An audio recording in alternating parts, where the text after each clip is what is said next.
Diba ang ganda na tinalakay natin nung nakaraan?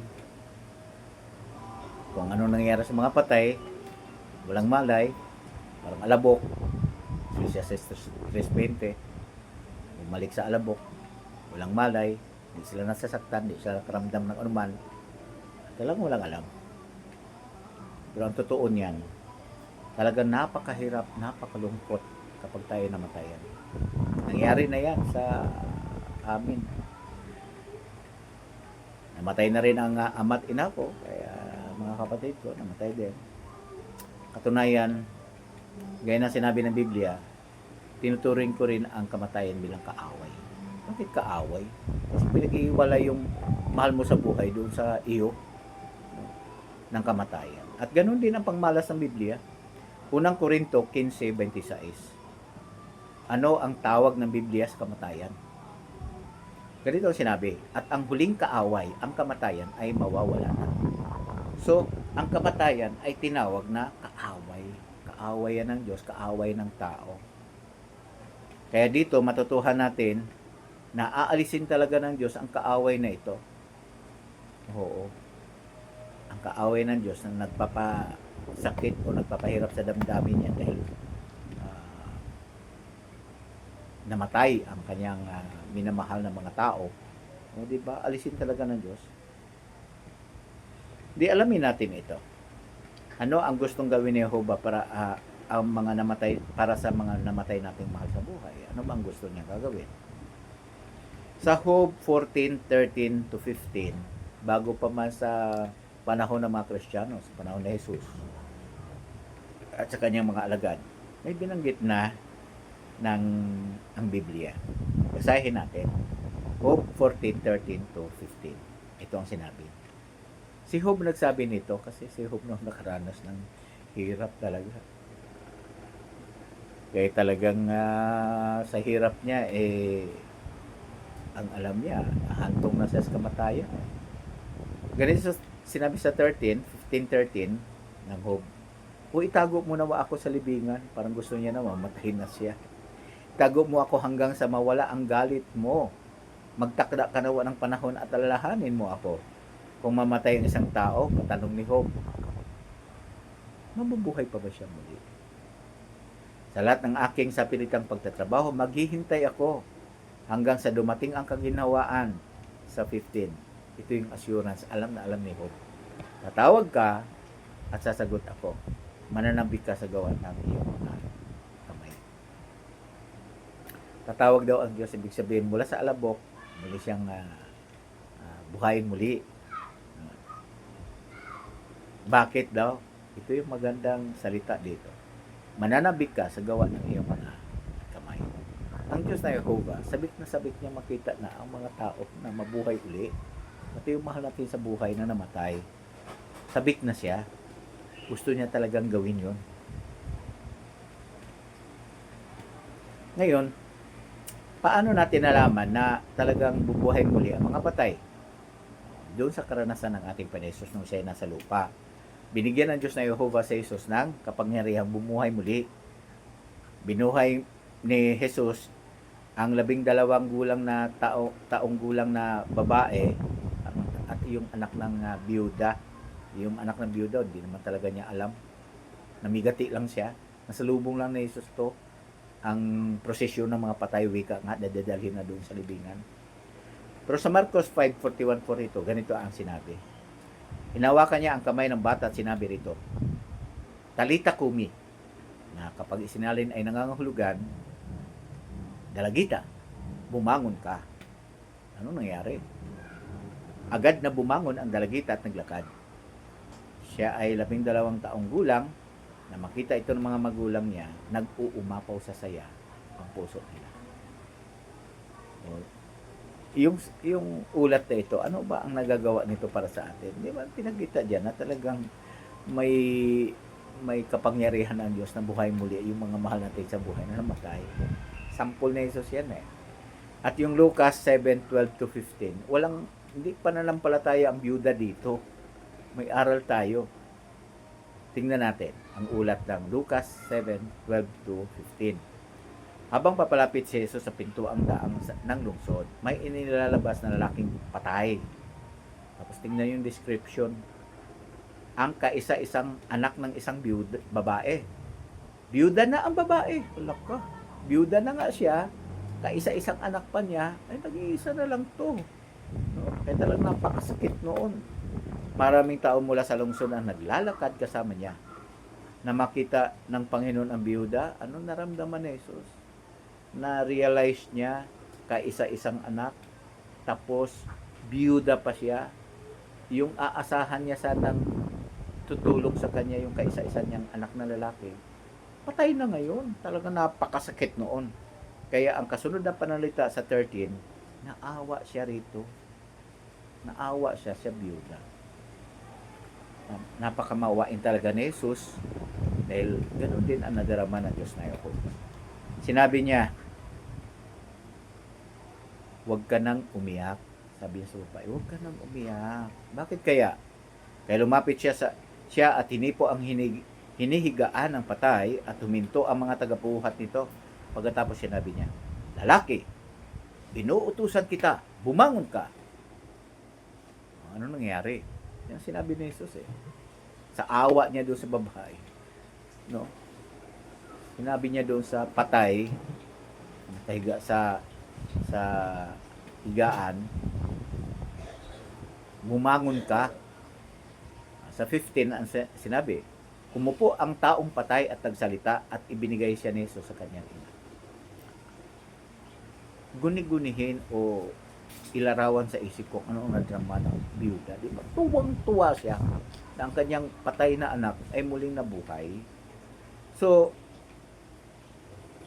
sample lang yan na pinakita na may kakayahan ang Diyos na buhayin talaga ang mga namatay sa buhay, na ating mahal sa buhay.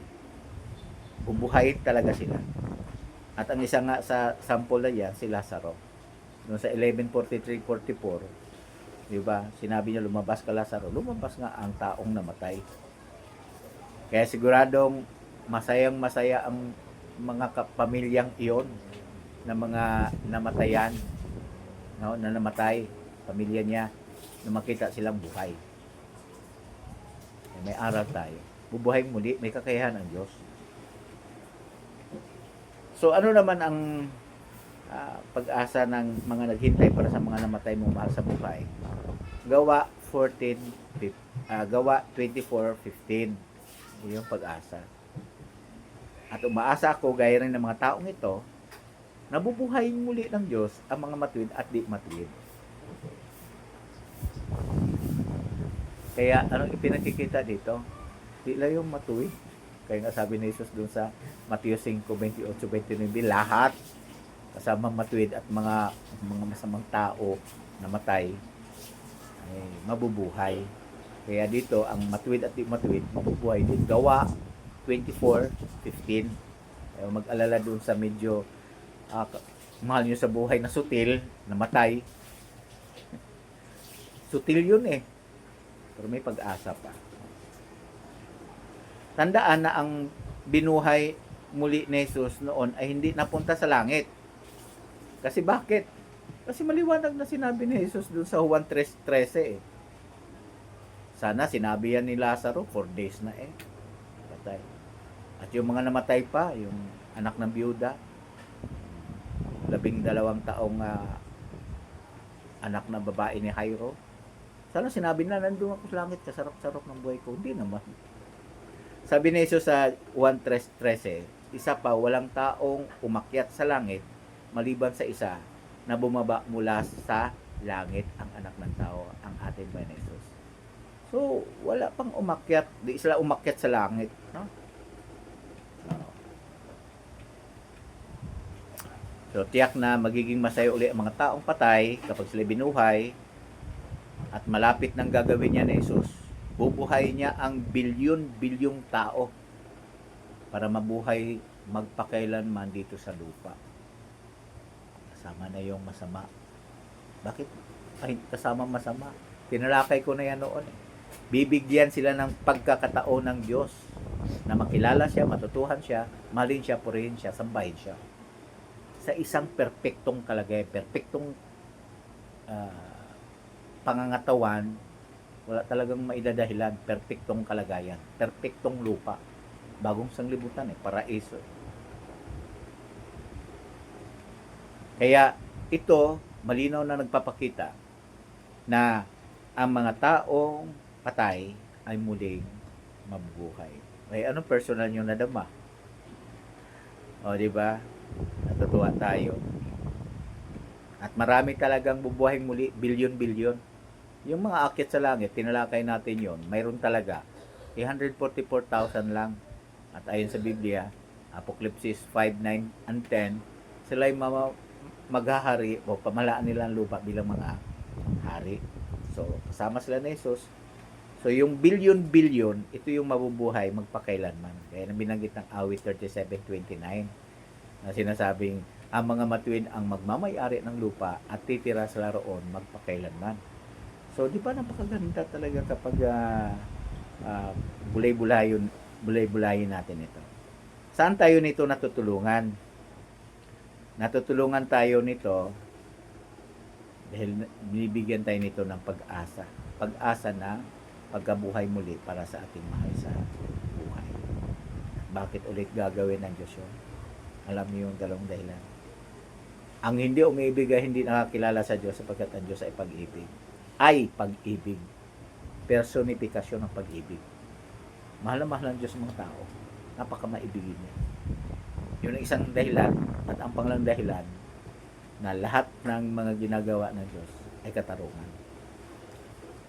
32:4 ng Deuteronomy. O, diba? So, gagawin talaga ng Diyos, buhay muli ang mga patay.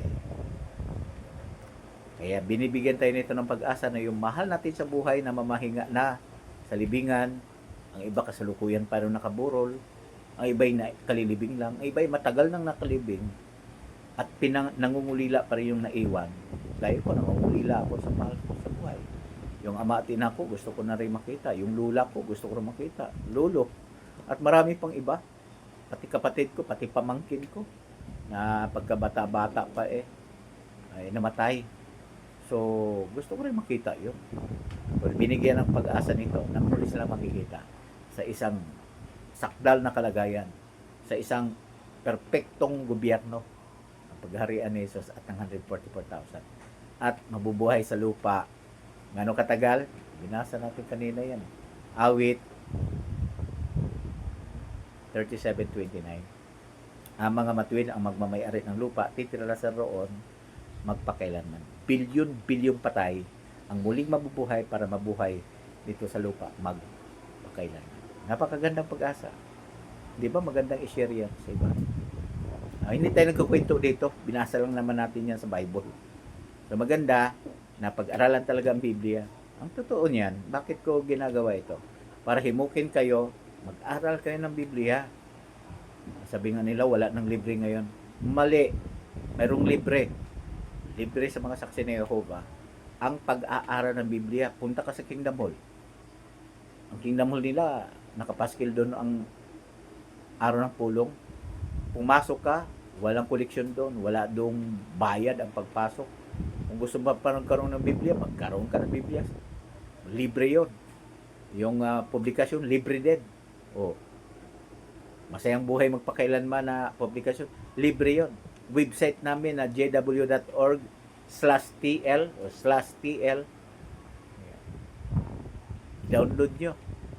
Libre yon. Ang JW Library, pwedeng i-download yan sa Play Store.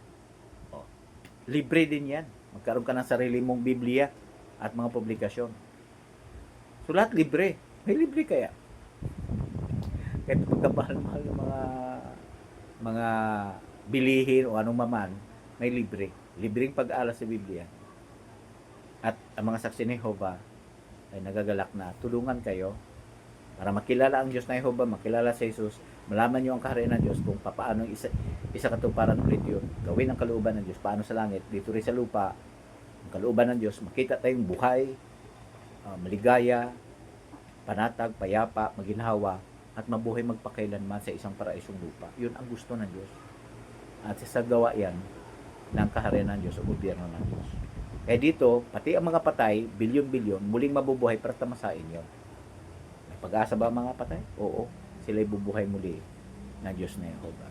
Dahil ang Diyos na Jehovah, lahat ng gawa niya makatarungan, hindi makatarungan sa Kanya kapag hindi niya bubuhay muli. Kaya bubuhay niya talaga dahil mahal na mahal ng Diyos ang mga tao.